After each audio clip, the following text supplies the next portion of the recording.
அமெரிக்காவும் இஸ்ரேலும் சேர்ந்தா கூட, பொருளாதார தடை விதிச்சா கூட ஈரானை ஏன் தோக்கடிக்க முடியல? ஈரானை பார்த்து இந்த ரெண்டு வல்லரசு நாடுகள் ஏன் பயப்படுறாங்க அப்படிங்கிற கேள்வி எல்லாருக்குள்ளேயும் இருக்கும். அதே தான் நம்ம தலைப்பாகவும் வச்சுருக்கோம். ஆதாரம் இருக்கா ஈரானை தோக்கடிக்க முடியாது, ஈரான் ஜெயிச்சுக்கிட்டு தான் இருக்குது அப்படின்னு சொல்கிறதுக்கு அப்படின்னு கேட்டால், இது ஒன்றும் சங்கி சேனல் கிடையாது, பிரசாத் சிக்னேச்சர். ப்ரூஃப் இல்லாமல் இங்கே எதையுமே பேச மாட்டோம். ரஷ்யா உதவுது, அதனால தானே ஈரானை யாரும் ஜெயிக்க முடியல அப்படின்னு மேம்போக்காக பேசக்கூடிய விஷயம் இது இல்லை. இதுக்கு படத்தில் வர டைலாக் மாதிரி அதுக்கும் மேலே அந்த அளவிற்கான ப்ரூஃப் தான் இப்போ வரிசையாக அடுக்க போகிறோம். வாங்க பார்க்கலாம் உறவுகளே. இது பிரசாத் சிக்னேச்சர் கேங்ஸ்டர் ஈரான் பற்றிய உண்மை சம்பவங்கள்.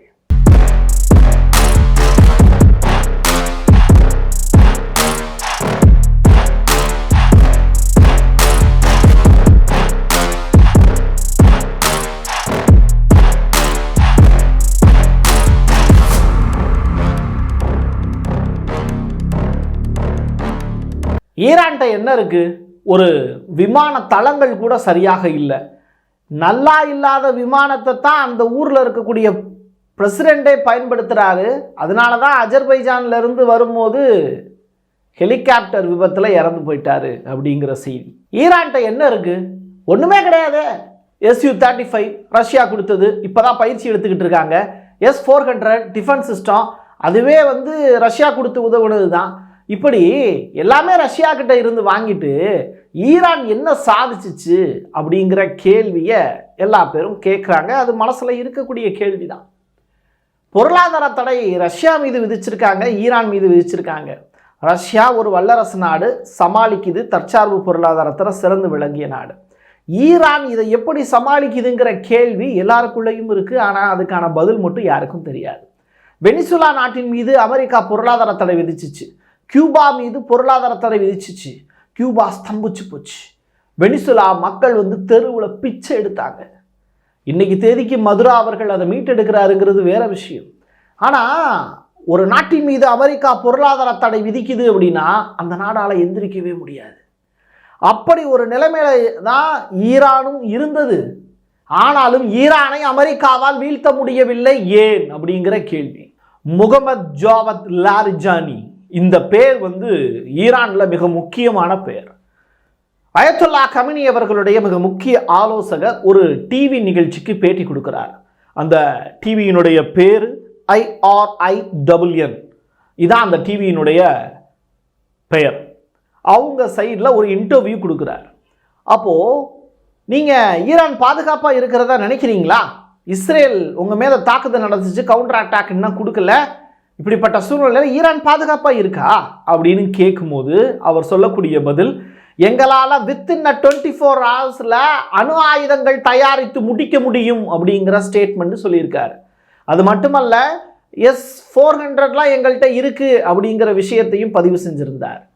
அப்போது ஈரான்கிட்ட என்ன இருக்கு அப்படிங்கிறது IRNA அப்படின்னு சொல்லப்படக்கூடிய அணு ஆயுதங்கள் ஒரு நாட்டின் மீது எவ்வளவு இருக்கு அப்படின்னு அளவிடக்கூடிய அந்த டீமுக்கு கூட தெரியாதுங்கிறது தான் ஷாக்கான ரிப்போர்ட். அமெரிக்காவுக்கே தெரியாது ஈரான் கிட்ட என்ன இருக்கு அப்படின்னு. ஈவன் ரஷ்யாவுக்கும் தெரியாது ஈரான்கிட்ட என்ன இருக்கு அப்படின்னு. கேட்கக்கூடிய யுரேனியத்தை பூரா ரஷ்யா கொடுத்துருச்சு. பட் ஈரான் இன்ன வரைக்கும் அணு ஆயுதங்கள் இருக்கக்கூடிய நாடு அப்படின்னு IAEA ரிப்போர்ட்டே கிடையாது. அப்போது ஈரான்கிட்ட என்ன இருக்குது அப்படிங்கிற கேள்வி. எப்படி பொருளாதார தடை விதித்தாலும் அவங்களால மீண்டும் மீண்டும் வர முடியுது.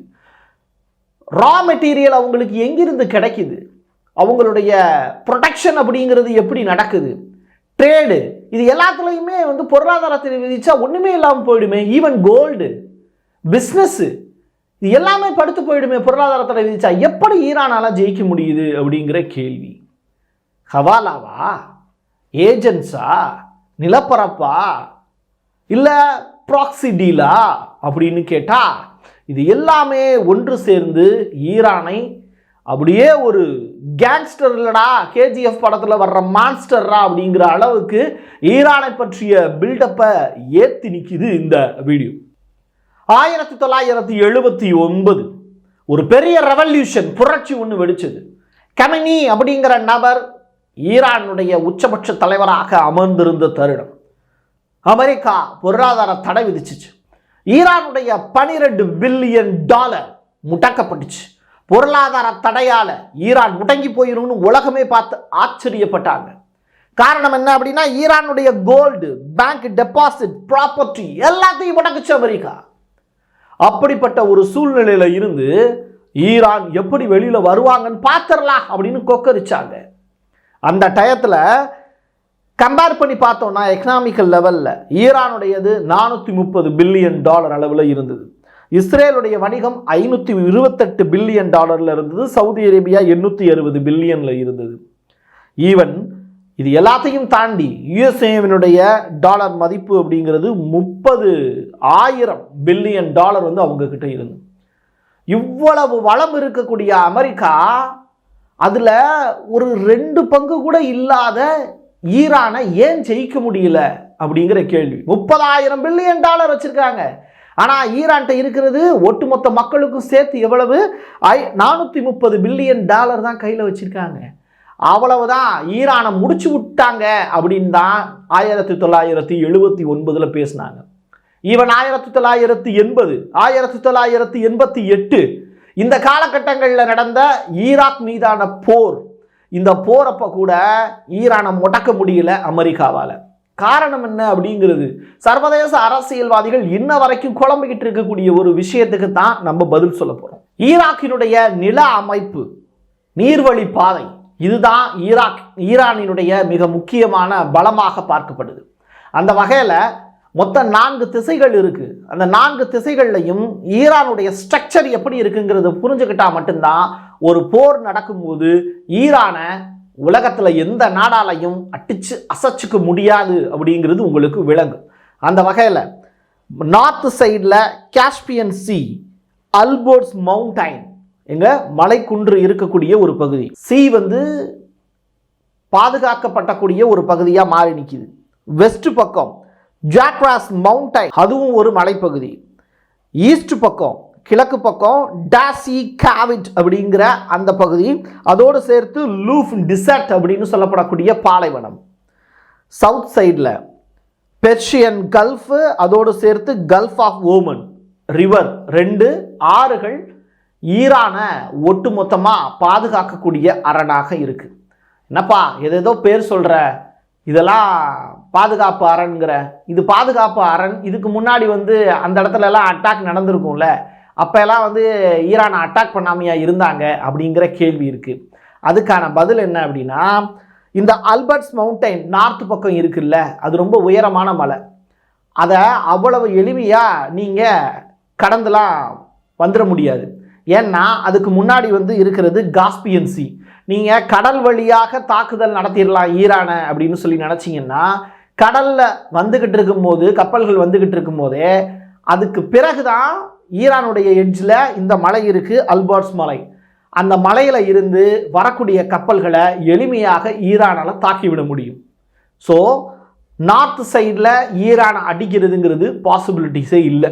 அடுத்து வெஸ்ட் பக்கம் வந்தோம் அப்படின்னா ஜாக்ராஸ் மவுண்டைன், இந்த இடத்த கடந்து ஈராக் போர் தொடுத்துச்சுல, அப்போ சவுதி அரேபியாவும் அமெரிக்காவும் ஒன்னா சேர்ந்து ஈராக்குக்கு உதவி பண்ணாங்க. அவ்வளவு பெரிய படைகள் வந்தப்போ கூட இந்த மவுண்டைனை தாண்டி அவங்களால ஈரானுக்குள்ள நுழையவே முடியல. காரணம் என்ன அப்படின்னா, இந்த மவுண்டைனுடைய நிலப்பரப்பு அந்த மாதிரி இருக்கு, ரொம்ப ரஃப் அண்ட் ராவா இருக்கும். நீங்க அவ்வளவு எளிமையா இந்த மவுண்டைனை கிராஸ் பண்ணி ஈரானுக்குள்ள நுழைய முடியாது. இதனால ஈராக் தோத்ததுக்கு காரணமும் இதுதான். அமெரிக்காவும் சவுதி அரேபியாவும் தோத்து பின்வாங்கினதுக்கு காரணமும் இந்த மவுண்டைன் தான்.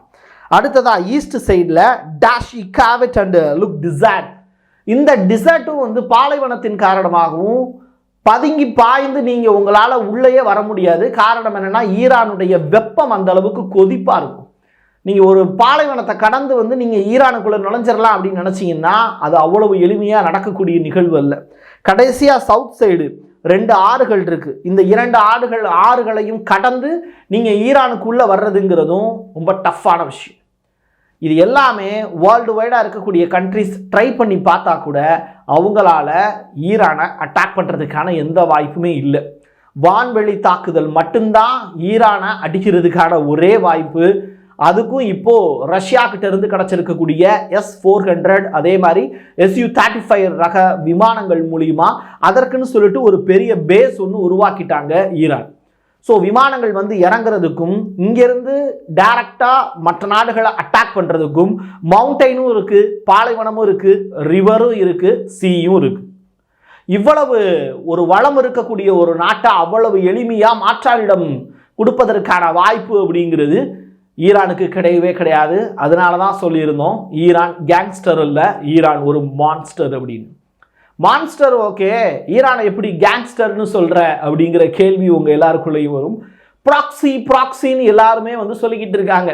ஈரானுடைய ஆதரவு குழுக்கள், ஈராக்ல இஸ்லாமிக் ரெசிஸ்டன்ஸ்னு சொல்லிட்டு ஒரு குரூப் இருக்காங்க, இங்க பக்கம் ஹமாஸ்னு ஒரு குரூப் இருக்காங்க, அவங்க வந்து இஸ்ரேலை அட்டாக் பண்றாங்க. இந்த பக்கம் ஹிஸ்புல்லான்னு சொல்லிட்டு லெபனான்ல ஒரு குழு இருக்காங்க, அவங்களும் இஸ்ரேலை அட்டாக் பண்றாங்க. சிரியாவிலையும் ஈரானுக்கு ஆதரவாக குழு இருக்கு. துருக்கியை வந்து அட்டாக் பண்றதுக்கான குர்ஷ் அப்படிங்கிற படை கூட ஈரான் சொன்னாங்கன்னா கேட்பாங்க. ஈவன் சவுதி அரேபியாவில் கூட வந்து ஈரானுடைய நட்பு வட்டாரங்கள் இருக்கு, கத்தார்ல இருக்காங்க, குவைத்தில் இருக்காங்க. இப்படி ஈரானுடைய ப்ராக்சி இல்லாத நாடு அப்படிங்கிறது இல்லவே இல்லை. அரபு நாடுகளுடைய ஒட்டுமொத்த காவலனாக இருக்கக்கூடிய ஒரே நாடு ஈரான் தான். சோ இந்த ப்ராக்சின்னு சொல்லப்படக்கூடிய, இதுக்கு சரியான வார்த்தை அடியாளுன்னு கூட வச்சுக்கோங்களேன், ஆனா தன்னுடைய ஒட்டுமொத்த கட்டமைப்பையும் இன்னொரு மாற்றான் அபகரிக்க கூடாது அப்படிங்கிறதுக்காகவும் மத ரீதியிலான கோட்பாட்டையும் வச்சுக்கிட்டு தொடர்ச்சியா ஈரான் ஒரு கேங்ஸ்டராகத்தான் வலம் வருகிறதுங்கிறதுல மாற்று கருத்து இல்லை. அப்படிப்பட்ட கேங்ஸ்டர் தன்னுடைய மக்களுக்காக ஆயுதங்களை அவங்களே உற்பத்தி பண்றாங்க. ஆமா, ஆயுதங்களை உற்பத்தி பண்றாங்கிறீங்களே, அவங்களுக்கு தேவையான ரா மெட்டீரியல்ஸ் எப்படி கிடைக்கும்? பொருளாதார தடை விதிச்சிருக்காங்களே, ரா மெட்டீரியல்ஸ் எப்படி பிரசாத் கிடைக்கும்? அப்படியே ரா மெட்டீரியல்ஸ் கிடைச்சாலும் பணம் வந்து பார்த்தீங்கன்னா சர்க்குலேஷன்ல இருக்கணும். அப்போ ஈரான் மீது தான் பொருளாதார தடை விதிச்சிருக்காங்களே, பேங்க்ல டெபாசிட் போட்டிருக்கீங்களே, லோக்கலை தாண்டி இன்டர்நேஷனல் அளவுக்கு கரன்சி எப்படி வந்து சர்க்குலேட் ஆகும்? எப்படி டீல் பேசி வந்து ஒரு பொருளை வாங்குவீங்க, விற்பீங்க? கோல்டை எப்படி வந்து டிரான்ஸ்ஃபர் பண்ணுவீங்க? இப்படி ஏகப்பட்ட கேள்விகள் இருக்கா. அப்ப அதுக்கான பதில் என்னன்னு நம்ம தெரிஞ்சுக்கணும்ல. அந்த இடத்துல தான் வருது அந்நிய செலாவணி, ஹவாலா அப்படிங்கிற அந்த முதலீடு உள்ளிட்ட விஷயங்கள். வயர் ஸ்ட்ரிப்பிங் அப்படிங்கிற ஒரு வார்த்தை, இதன் மூலியமா தான் ஈரான் தன்னுடைய வணிகத்தை வந்து சூப்பரா பண்ணிக்கிட்டு இருக்காங்க. பொருளாதார தடை அமெரிக்கா உள்ளிட்ட வல்லரசுகள் விதிச்சா கூட ஈரானை ஒன்றும் பண்ண முடியாது. அதுக்கான காரணம் என்ன தெரியுமா? ஈரான்ல ஒரு கம்பெனி இருக்கு, அந்த கம்பெனி டைரக்டா ஜெர்மனியில் இருக்கக்கூடிய ஒரு கம்பெனிக்கோ இல்லை பிரான்ஸ்ல இருக்கக்கூடிய ஒரு கம்பெனிக்கோ ஒரு மாற்றம் வந்து கரன்சியை மாற்றணும் அப்படின்னு வச்சுக்கோங்களேன். அப்போ என்ன பண்ணுவாங்கன்னா, ஈரானு தன்னுடைய அந்த கம்பெனியிலேருந்து டைரெக்டாக அவங்களுக்கு பணம் போட முடியாது, ஏன்னா பொருளாதாரத்தை விதிச்சிருக்காங்க. அதனால் ஈரானுடைய லோக்கல் பேங்க்குக்கு அதை டிரான்ஸ்ஃபர் பண்ணிடுவாங்க. இந்த லோக்கல் பேங்க்ல இருந்து லண்டனில் இருக்கக்கூடிய ஒரு பிரைவேட்டு பார்ட்டி இருப்பாங்க, அந்த பார்ட்டிக்கு பணத்தை அனுப்பிச்சிடுவாங்க. ஸோ இங்கேருந்து அது ஒயிட் மணியாக வேர்ல்டு ஃபுல்லாக சர்க்குலேட் ஆகக்கூடிய லண்டன் மார்க்கெட்டுக்கு போயிடும். அந்த லண்டன் மார்க்கெட்டில் இருந்து ஜெர்மனிக்கோ பிரான்ஸுக்கோ பொருளாதார தடை விதிச்ச அமெரிக்காவுக்கே கூட லண்டன் மார்க்கெட்டில் இருந்து தான் ஈரான் வந்து பணத்தை அனுப்புகிறாங்க. அப்போது இவ்வளவு பெரிய பொருளாதார தடை விதிச்ச அமெரிக்காவாலேயே ஈரானுடைய வணிகத்தை தடுக்க முடியாததுக்கு காரணம், கள்ளச்சந்தையில் ஈரான் பணம் அனுப்பக்கூடிய வித்தையை சிறம்பட கையாண்டு கொண்டிருக்கிறது அப்படிங்கிறது தான் யதார்த்தமான உண்மை. ஆனால் மணியை லீகல் ஆக்குறதுல சங்கர் படத்தில் வரக்கூடிய ரஜினிகாந்தை விட திறமையானவங்க தான் ஈரான்காரங்க. இன்னொரு புறம் ஹவாலா, இது எப்படி தெரியுமா நடக்குது? இப்போ உங்களுக்கும் எனக்கும் இடையில டிரான்ஸ்ஃபர் பண்றோம் அப்படின்னா நீங்க டைரக்ட் பேமெண்ட் அப்படிங்கிறது பண்ணா மட்டும்தான் பிரச்சனை. இடையில ஒரு ஏஜென்ட் மூலியமா பண்ணீங்க அப்படின்னா எந்த ப்ராப்ளமும் வராது. அந்த சிஸ்டத்தை அவங்க கையாளுறதுனால தான் இன்ன வரைக்கும் ஷிஃப்ட் அப்படிங்கிற மெத்தட்ல அவங்க அதை ஃபாலோ பண்ண வேண்டிய தேவையே இல்லை. அமெரிக்காவில் டைரக்ட் அக்கவுண்ட் பாலிசி அப்படிங்கிற விஷயத்துக்குள்ளேயே அவங்க வரமாட்டாங்க. இதை மையமாக வச்சு தான் பிரிக்ஸ் பே உள்ளிட்ட விஷயங்கள்லாம் ஈரான் கொடுத்த ஐடியாவை வச்சு தான் பிரிக்ஸ் நாடுகள் புதிதாக இந்த பிரிக்ஸ் பே அப்படிங்கிறத இன்ட்ரோடியூஸ் பண்ணாங்க. இன்னைக்கு ரஷ்யாவும் ஈரானும் உங்களுடைய ஏடிஎம் கார்டை என் ஊரில் பயன்படுத்திக்கலாம் அப்படிங்கிற அந்த டீல் இப்போ ஆரம்பிச்சாங்கல்ல. இதுக்கெல்லாம் 1979 இருந்து கிட்டத்தட்ட 45 வருஷமா ஈரான் போட்டு இருக்கக்கூடிய விதை தான் இன்னைக்கு மரமாக மாறி இந்த பிரிக்ஸ் கூட்டணியை இவ்வளவு தூரம் நேட்டோவுக்கு எதிரான ஒரு ஸ்ட்ராங்கான ஒரு கட்டமைப்பாக மாற்றி வச்சிருக்கு அப்படின்னு சொன்னால் நீங்கள் நம்புவீங்களா? அதுதான் நடந்துகிட்டு இருக்கு. காரணம் என்னன்னா, ஈரானுடைய நில அமைப்பு இப்படி இருக்கு, ஈரானுடைய நீர்வழிப்பாதை, பாலைவனம், மவுண்டைன் இதெல்லாம் பாதுகாப்பாக இருக்குது, ட்ரேடு இப்படி பண்ணிக்கிட்டு இருக்காங்க. இப்படிப்பட்ட இடத்துல தான் அவங்களுடைய கோல்டு மார்க்கெட்டையும் சிறப்பாக பண்ணிக்கிட்டு இருக்காங்க. ஆயில் விற்பனையை எப்படி நடத்துகிறாங்கன்னா, யாருக்கு டிமாண்ட் இருக்கோ அவங்கக்கிட்ட விற்கிறாங்க. இப்போது இந்தியாவும் சீனா மாதிரியான கண்ட்ரிகள் ரஷ்யா கிட்ட இருந்து வாங்குவாங்க, ஈரான் கிட்ட இருந்து வாங்குவாங்க, அமெரிக்கா கிட்ட இருந்து வாங்குவாங்க. அமெரிக்கா இந்தியா மீது பொருளாதார தடை விதித்த காலகட்டத்தில் ஈரான்கிட்ட இருந்து ரஷ்யா கிட்ட இருந்து இந்தியா வாங்கிட்டாங்க. சீனாவுக்கு இதே மாதிரியான பிரச்சனைகள் வரும்போது சீனா வடகொரியா உள்ளிட்ட நாடுகளோட, கம்யூனிஸ்ட் நாடுகளோட பார்ட்னர்ஷிப் வச்சுருந்தாங்க. அதனால சீனாவும் தப்பிச்சுக்கிட்டாங்க. அப்போது இந்த நாடுகள் எல்லாமே ஒன்று சேர்ந்துருச்சு. உலகத்தில் அதிக மக்கள் தொகை இருக்கிறது எங்கே? இந்தியாலையும் சீனாலையும் தான். இந்த ரெண்டு நாடுமே ஈரானோட டைப்பில் இருக்கிறதுனால ஈரானோட ஆயில் ட்ரேடுக்கோ ஒபக் ப்ளஸ் ஒபக் டீம் இவங்க எல்லாமே சப்போர்ட்டாக இருக்கிறதுனால ஈரானு இந்த ஆயில் பிஸ்னஸில் இன்னொரு மான்ஸ்டர் அப்படின்னு சொன்னால் அதை இப்போ உங்களால் மறுக்கவே முடியாது. ஸோ இப்படிப்பட்ட ஈரானை ஒரு ஹீரோவுக்கிட்ட எந்த ஒரு வில்லன் வந்து சண்டை போட்டாலும் அவன் கடைசியில் அடிபட்டு மூக்கு உடஞ்சி ரத்த கக்கி சாவான் அப்படிங்கிறது தான் யதார்த்தமான உண்மையாக இருக்குது. அதனால தான் ஈரான் அப்படிங்கிற கண்ட்ரியை உலகத்தில் எந்த வல்லரசாலும் அசைத்து பார்க்க முடியாது அப்படிங்கிறத நம்ம சொல்லியிருந்தோம். அதற்கான ப்ரூஃப் எல்லாமே நம்ம கொடுத்துருந்தோம்.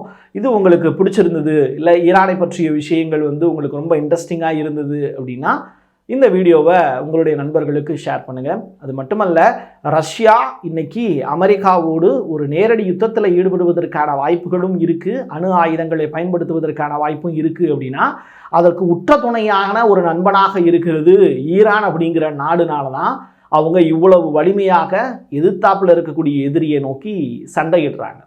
ஸோ பின்னாடி மலையேற போனாலும் மச்சினந்தயவு வேணுங்கிற கதையாக ரஷ்யாங்கிற அந்த உளவாளி புட்டின் அவர்கள் ஈரானுடைய கமினி அப்படிங்கிற அந்த உச்சபட்ச தலைவரை நம்பி எந்த இடத்துலையும் இறங்கி சண்டை போடுவதற்கான வாய்ப்பு இருக்குது. நான் இருக்கேன், நீ பார்த்துக்கோ அப்படிங்கிறது தான் ஈரான் தட்டி கொடுத்து ரஷ்யாவை முன்னோக்கி நகட்டுறாங்க. இது மாதிரியான ஏகப்பட்ட வேர்ல்டு பாலிடிக்ஸ், ஜியோ பாலிடிக்ஸ் விவரங்கள் உண்மைத்தன்மையோடு நீங்கள் தெரிஞ்சுக்கணுன்னா பிரசாத் சிக்னேச்சர் சேனலை தொடர்ந்து சப்ஸ்கிரைப் பண்ணுங்கள். உங்களுடைய நண்பர்களுக்கு இந்த வீடியோவை ஷேர் பண்ணுங்கள். ஏன்னா என் கையெழுத்து என் மக்களுக்கானது. மீண்டும் ஒரு பதிவில் சந்திக்கலாம். நன்றி, வணக்கம்.